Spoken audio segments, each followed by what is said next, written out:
한일 액선이 항해 중 침몰해가지고 많은 사람들이 바다에 빠졌습니다. 이 빠진 사람을 이제 구조하기 위해서 헬기가 왔는데요.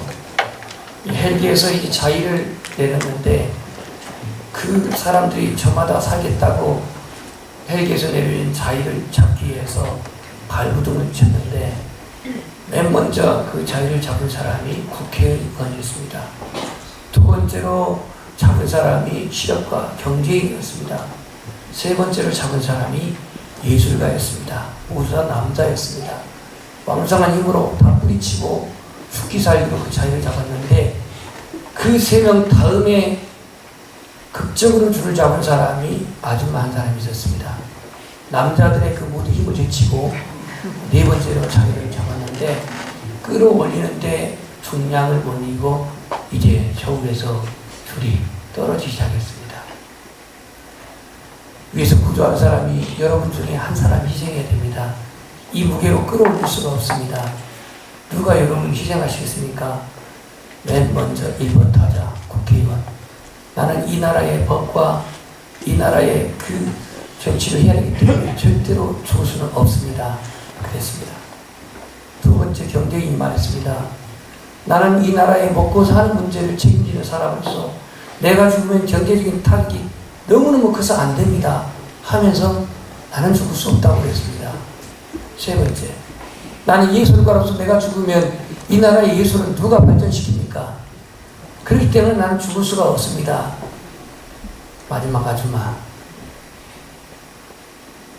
나는 두 자식을 데리고 있는 어머니입니다.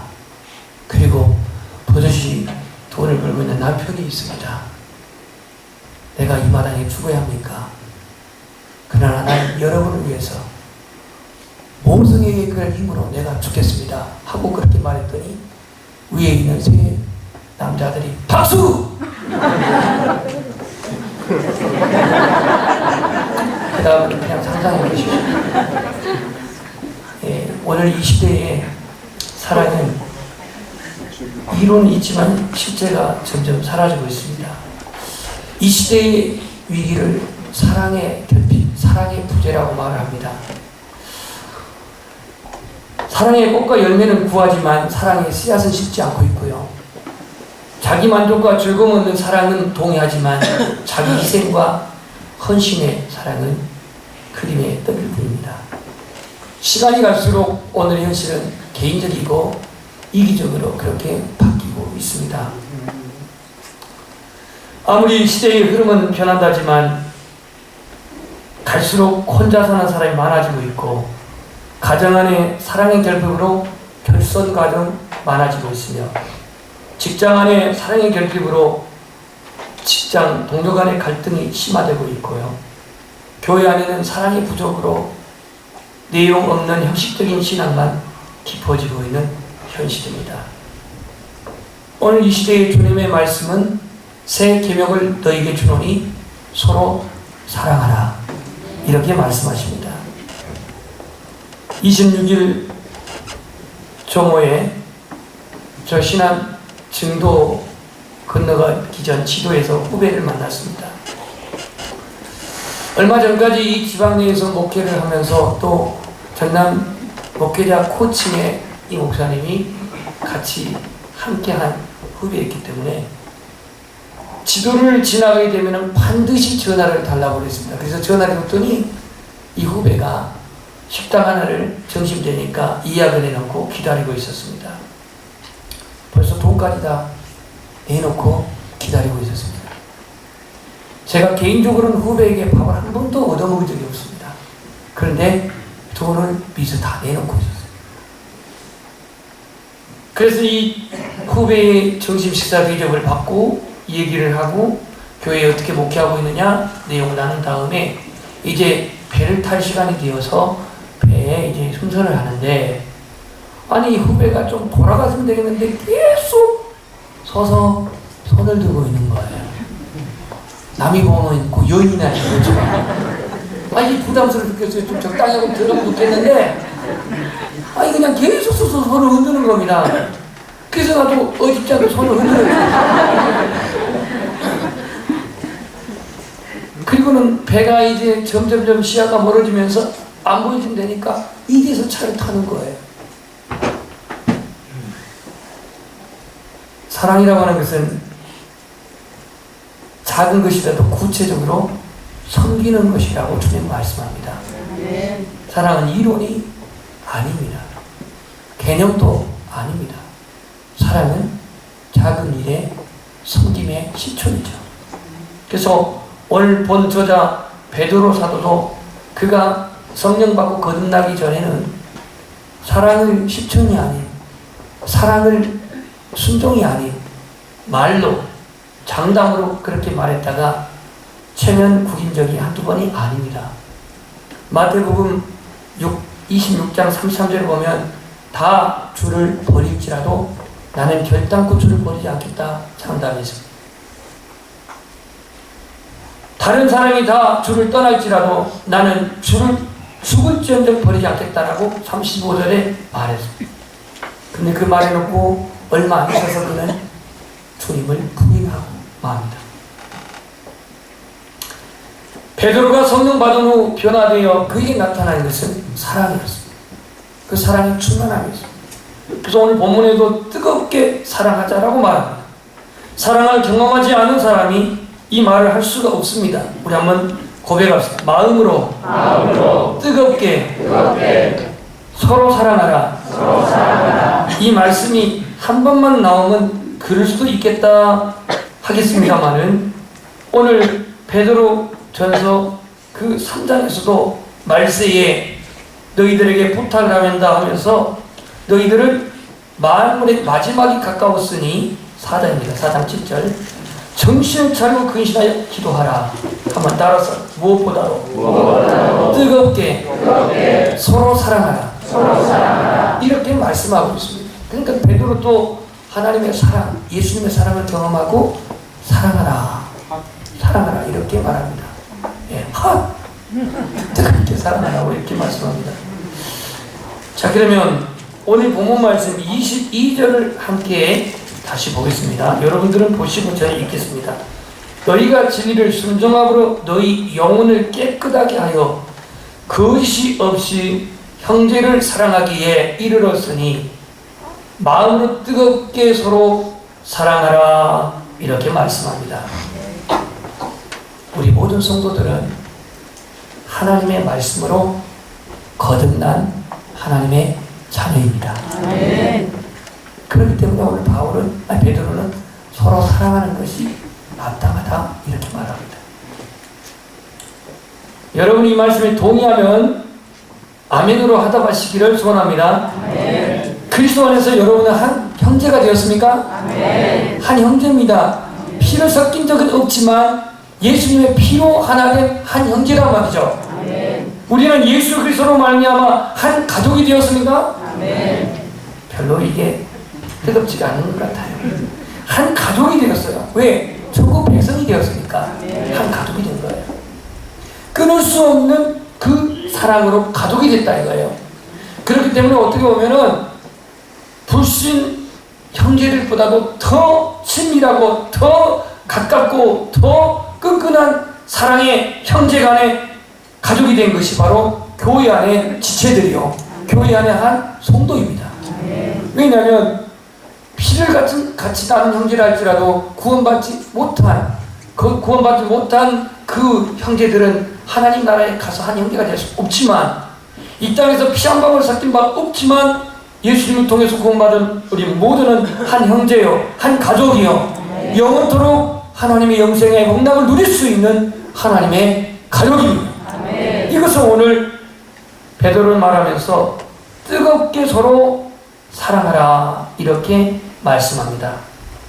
그렇다면 우리가 한 형제가 된 근거, 한 가족이 된 근거가 뭐냐?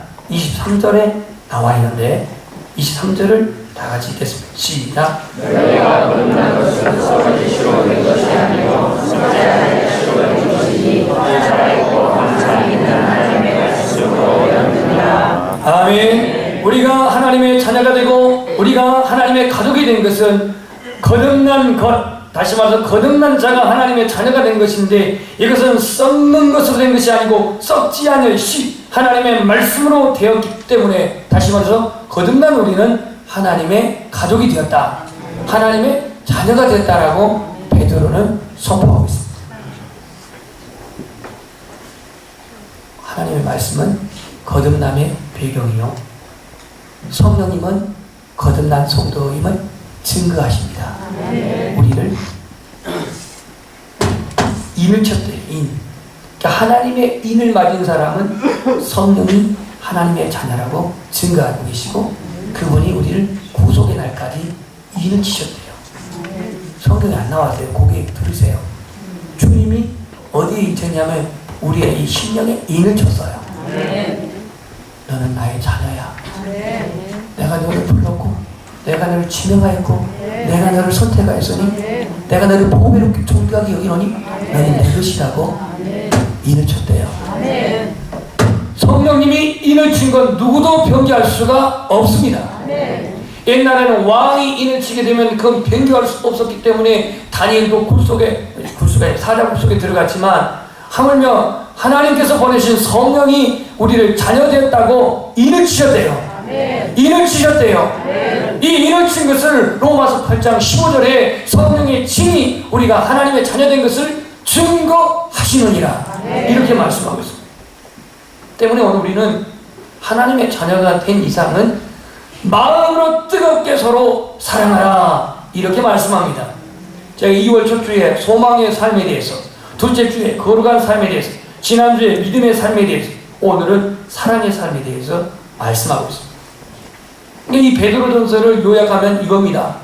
사랑하는 성도 여러분, 지금 여러분 주위에 많은 고난이 있습니다. 시련이 있습니다. 교회 안팎에는 여러가지 이단들이 이 틈타서 시험을 하고 있고, 교회 바깥에서는 이 로마의 그 정치인들이 박해를 하여서 그런 환난 중에 있는데, 여러분들이 아무리 힘들고 어렵고 박해가 심할지라도 여러분 소망 중에 하나님 나라를 바라보고 사십시오. 아무리 세속이 지금 우리에게 침투하지만 구별되어 거룩하게 사십시오. 아무리 여러분이 힘들어도 믿음을 저버리지 말고 사십시오. 그리고 서로 사랑하며 사십시오. 이렇게 지금 베드로가 당부하고 있는 겁니다. 오늘 저와 여러분이 주님의 성령의 그 기름 부심으로 말미암아 뜨겁게 사랑할 수 있는 힘이, 능력이 함께하기를 축복합니다. 22절에 보면 진리를 순종함으로 너희 영혼을 깨끗하게 하여 거시 없이 형제 사랑하기에 이르렀다고 말씀합니다. 우리가 거듭나게 되면, 하나님의 자녀로 거듭난 자는 진정으로 마음으로 뜨겁게 사랑할 줄 믿습니다. 가식이 아니라, 형식이 아니라, 이기적인 게 아니라 뜨겁게 마음으로, 영혼으로 사랑하게 될 줄 믿습니다. 오늘 우리가 이전에는 세상의 풍조를 따랐다고 바울은 말합니다. 에베소 2장 2절에서 그래서 공중의 권세 잡은 자들을 그도 추종하고 본질상 진노의 자녀, 다시 말해서 하나님의 심판을 받을 자녀였지만, 우리가 예수님을 통해서 하나님의 자녀가 되었기 때문에 우리는 서로 사랑하라, 이렇게 말씀합니다. 거듭난 성도의 두 가지 증거가 있습니다. 첫 번째는 진리에 순종한다고 했습니다. 한번 따라서 진리에 순종한다. 진리에 순종한다. 거듭난 하나님의 자녀는 언제나 하나님 말씀에 순종할 줄 믿습니다. 진리에 순종한다는 겁니다. 진리에 순종. 야고보서 1장 18절 보면 그가 피조물 중에 우리를 첫 열매로 되게 하시려고 자기의 뜻을 따라, 고백합시다. 진리의 말씀으로 우리를 낳으셨느니라. 진리의 말씀 우리를 낳았다라고 하는 것은 새롭게 중생하게 했다, 그런 말입니다. 하나님의 말씀에 순종하는 성도는 늘 순종하는, 거듭난 성도는 순종하는 믿음이 되는 줄 믿습니다. 26일 날 배를 타고 가는데 한 나이를 지그시 먹으신 아저씨가 저에게 묻습니다. 목사님이십니까?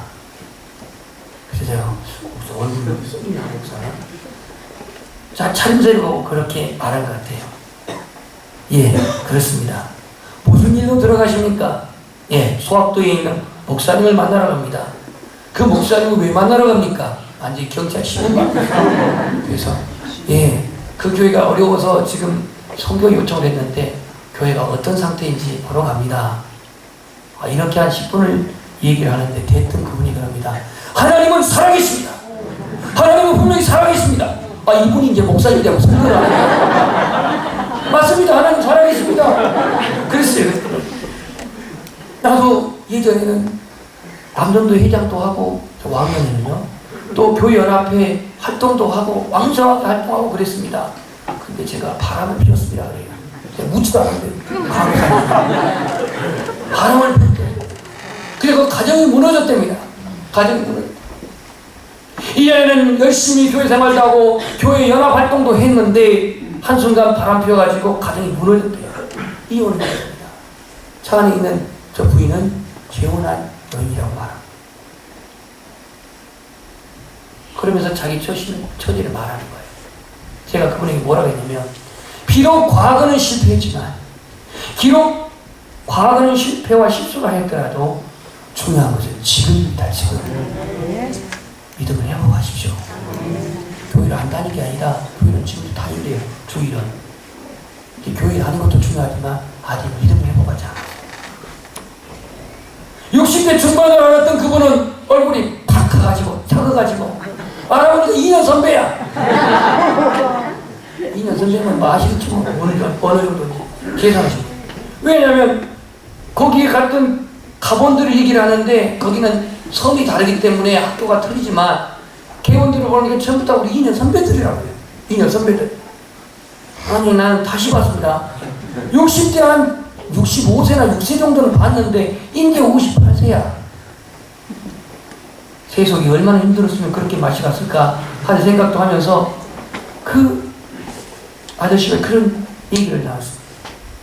오직 성신령으로 새롭게 되어 하나님을 따라 의와 진리의 거룩함으로 새 사람을 입으라. 바울은 이렇게 말합니다. 오늘 우리가 거듭난 성도는 그 증거가 진리의 순종함으로 나타난다. 이렇게 말씀합니다. 두 번째 거듭난 성도는 본문 22절에 마음으로 뜨겁게 서로 사랑한다 하였습니다. 마음으로 뜨겁게 서로 형제를 사랑한다. 여기서 사랑이 헬라어의 두 가지로 나와 있습니다. 첫 번째, 형제 사랑하기에 이 사랑은 필레오, 필로스 이 원어로 써 있습니다. 그 헬라어요. 필레오, 필로스 형제 사랑.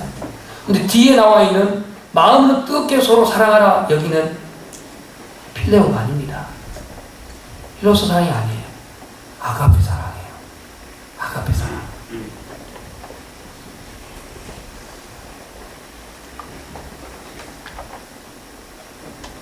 베드로전서 4장 8절에도 무엇보다도 뜨겁게 서로 사랑할지라 여기도 아가페 사랑으로 기록되어 있습니다. 필로스 사랑은 형제간의 사랑인데요. 오늘 교회 안에 대부분 사랑이 이 사랑이에요. 그러다 보니까 공동체가 완성된 공동체가 아니라 반쪽 공동체가 됩니다. 무슨 얘기냐면 코끼리 두 마리가요. 둘이 싸우다가 코가 빠지면 어떻게 돼요? 끼리끼리가 돼요. 썰렁가 나요. 맞잖아요. 코끼리 두 마리가 싸우다가 코가 빠졌어. 그러니까 끼리끼리잖아. 근데 오늘 이 형제간의 사랑과 하다 보니까 물론 이 사랑도 중요합니다. 형제간의 사랑을 하다 보니까 교회 안에 끼리끼리만 해요. 좀 이따 이 찬양을 부르겠지만 끼리끼리는 아니지만 우리가 그때 말해줬어요. 우리는 형제간의 사랑으로 시작했다지만 결국은 그 사랑이 점차 발전하고 성숙해서 아가페 사랑으로 발전해야 됩니다. 아가페 사랑으로. 예수님의 사랑은 언제나 아가페 사랑이었습니다. 결혼하지 아니하는 형제 자매들은 결혼하기 위해서 에로스 사랑이 필요하지만 적어도 기성 남녀들은 교회 안에서 부인이 아닌 이상은 에로스 사랑하면 안 됩니다. 이건 문제가 발생돼요. 아가페 사랑이에요. 아가페 사랑. 형제의 손을 잡고 기도를 해봤나요? 잠시 후에 잠시 후가 아니라 이 가사를 제가 불러드리면 형제의 손을 잡고 기도해봤나요? 우리들의 가슴에 진실한 사랑이 있는지, 내가 가진 사랑이 예수님의 그 사랑인지, 날 미워하는 이는 사랑 못해놓고 날 좋아하는 이만 사랑하고 있지 않았나? 시기하지 마세요. 그가 나를 앞선다 하여도 남이 잘되는 것이 나의 참 기쁨이니까 그 누가 나를 미워한데도 나는 그를 사랑하네. 내게 유익 없어도 주기만 줄 수 있는 사랑 주는 것만으로 너무너무 기뻐요. 사단은 너무 은혜로운데 오늘 우리의 사랑이 형제의 사랑에 머물지 말고 아까의 사랑으로 더 성숙해지기를 축복합니다. 소크라테스 제자들, 헬라의 철학자 소크라테스 제자들, 그들의 신조는 뭐냐? 나는 양심껏 산다. 나는 정직하게 산다. 이것이 소크라테스 제자로서의 신조였습니다. 나는 양심껏 산다. 정직하게 산다. 바리새인들의 신조는 뭐냐? 나는 율법을 지키며 산다.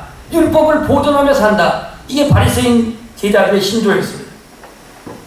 그런가 하면 당시 에세네파 금욕주의자들은 나는 절제된 생활과 금욕을 실천하는 것이 삶의 내용이다. 그래서 에세네파 제자들은 이것을 삶의 신조로 여겼습니다. 그렇다면 저와 여러분 그리스도인의 제자된 신조는 뭡니까? 예수 그리스도의 제자된 증거는 뭐냐 말이에요. 성경을 가지고 교회에 다닌다고 제자라고 증거할 수가 있겠습니까? 찬송을 잘 부르고 찬송 잘 부르면 주님의 제자라고 제자인 줄 알라 그랬습니까? 성경 요한복음 13장 35절에는 이렇게 말합니다. 우리 고백합시다. 너희가 서로 사랑하며 이로써 모든 사람이 너희가 내 제자인 줄 알리라. 성경 가지고 교회 다니면 내 제자인 줄 알리라 이게 아니고 네가 찬송을 잘 부르면 내 제자인 줄 알리라고 한 게 아니라 서로 사랑하며 많은 사람들이 그 사랑하는 사람들을 보고 내 제자인 줄 알리라 이렇게 말씀합니다. 예수 그리스도가 구원자 되게 되는 메시아 되게 하는 가장 위대한 사건은 십자가입니다. 할렐루야. 예수님이 메시아가 되고 예수님이 구원자가 되게 하는 그러한 결정적인 증거 그 사건이 십자가. 십자가는 자기를 내어준 사랑의 완성체. 마르틴 루터 킹 목사님, 물론 그분은 암살당했지만 세상을 변화시킬 수 있는 힘을 사랑. 현대 교회가 세상을 바꿀 수 있는 능력과 힘을 상실한 이유는 사랑의 메마름, 사랑이 결핍해서 그 원인을 찾을 수가 있습니다. 교회가 부족해서는 아니에요. 4만 5천의 교회가 있습니다. 교인이 부족해서는 아니에요. 650만 명이 있어요. 교회가 부족하거나 교인이 부족해서가 아니라 사랑이 점점 고갈되고 사랑이 점점 결핍되는 데서 세상을 변화시킬 능력과 힘을 상실하고 있습니다. 사이비 이단에 넘어간 사람들은 왜 도대체 이단으로 갑니까? 거기에 진리가 없다는 것 알면서도 왜 갑니까? 바로 교회 안에서 사랑을 받지 못한 사람들이 거기서 밥 사주고 거기서 놀아주고 거기서 직업 알선해주고 거기서 아기 봐주고 거기서 취미생활 같이 하고 그러다 보니까 교회에서 사랑받지 못한 사랑을 거기서 받으니까 사이비가 간다는 말이죠. 그들은 집단에 들어오도록 사탄 발림을 하든 교주 중심의 의무적인 액션이 되었던 맹목적이거나 부도덕적인 사랑일지 몰라도 그들은 끈질기 있게 보살펴주고 그렇게 도와주니까 그들은 그리 가는 거예요. 이것은 성경적인 사랑이 아닙니다. 베드로는 오늘 1장 통해서 우리에게 말씀하기를 여러분의 지금 신앙의 환경이 열악하고 힘들고 고난이 있을지라도 서로 뜨겁게 사랑하십시오. 이렇게 말씀합니다. 연어라고 하는 물고기는 기소 본능이 강한 어류입니다. 저 남대천이라고 하는 곳도 연어가 그렇게 알을 낳는 곳이기도 하는데요. 남대천, 저 강원도에 있습니다. 연어는 넷까지 태어나가지고 이제 알을 낳고 바다로 갑니다. 이 새끼들이 부화되면 바다로 갑니다. 바다로 가는데 얼마나 멀리 가는지 이 먼 태평양 바다로 갔다가 이 연어가 다시 알을 낳을 때쯤 되면 자기 고향으로 돌아옵니다. 그 거리가 1,500km 정도 된다고 합니다. 별로 안 멀죠. 1,500km라니까요. 여기서 신호주까지 해봤자 1,000km도 될까 말까요. 직전거리로는. 1,500km 이상을 헤엄을 친대요. 하루에 10km를 이동한대요. 그러면 그렇게 오랜 세월 동안 그 알을 낳기 위해서 기소 본능으로 자기 고향으로 돌아오는데, 오는 과정에서 이제 바다에서 니로 시냇가로 이제 그렇게 오게 되면은 무엇들이 있냐면 폭포가 있기도 하고요. 또 뭐 보호를 만들어 놓은 것도 있기도 합니다. 연어의 점프 실력은 3m. 놀리지도 않네요. 그 최고의 3m 뛰는 것은 아마 높이뛰기 나가면 금메달 딴 당상이에요. 세계지 아무리 높이뛰기 잘 뛰는 사람도 3m 못 뜁니다. 2m 한 20정도 뛰어요. 근데 연어는 3m를 뛰어요. 3m를 뛰어서 이제 그 폭포를 넘어가는데, 우리나라는 그런 폭포가 없겠지만 외국에는 폭포가 높으면 10m까지 돼요. 근데 10m 폭포를 어떻게 올라가냐? 연어가 한번 점핑해서 3m 튀답니다. 그럼 물이 튀게 되면은 다시 쏠어 나오는데, 이게 어떻게 튀어가지고 그 폭포의 중간에 그 돌이 튀어나온 거, 여기를 한번 또 튀어 올라간대요. 그래가지고 한 2번, 3번 해가지고 그 10m 폭포를 뛰어넘는데, 이 모든 고난을 감당하는 이유는 뭐냐면 자기의 태어난 곳을 가서 이 알을 낳기 위한 겁니다. 기소 본능의 언어는 그 어떠한 파도도, 그 어떠한 밑가도, 그 어떠한 폭포도 막을 수 없다는 거죠. 이게 한 동물인데, 오늘 우리 영혼은 주님께로 돌아가는 기소 본능이 있지 않습니까? 아멘. 아멘? 아멘. 그런데요, 그 길이 평탄하지 않아요. 어떻게 해서든 사단은 이 본향으로 가는 길을 막아요. 폭포를 놨든 아니면 어떤 급류가 있든 못 가게 막는단 말이죠. 그러나 점점 우리가 주님을 사랑하는, 하나님의 나라를 소망 중에 바라보는 사람은 어떠한 우리 안에 급류가 흘러오고 어떠한 우리 안에 그러한 폭포가 놓여있을지라도 우리는 연어가 그 높은 폭포를 뚫고 올라간 것처럼 우리는 본향으로 가야 합니다. 아멘. 왜냐하면 하나님께서는 지금 우리 이 땅에서 살아가고 있는 우리 성도들에게 결국 이 베드로 서신을 쓴 베드로도 우리가 살아가는 것이 이 땅이 아니요, 우리가 영구적으로 살아가는 것이 이 땅이 아니기 때문에 오늘 우리는 이 하나님의 사랑으로 서로 사랑하면서 결국 주님이 나로라 하실 때 그 우리의 영혼의 본향인 이곳으로 가자라고 지금 우리에게 독려하고 있습니다.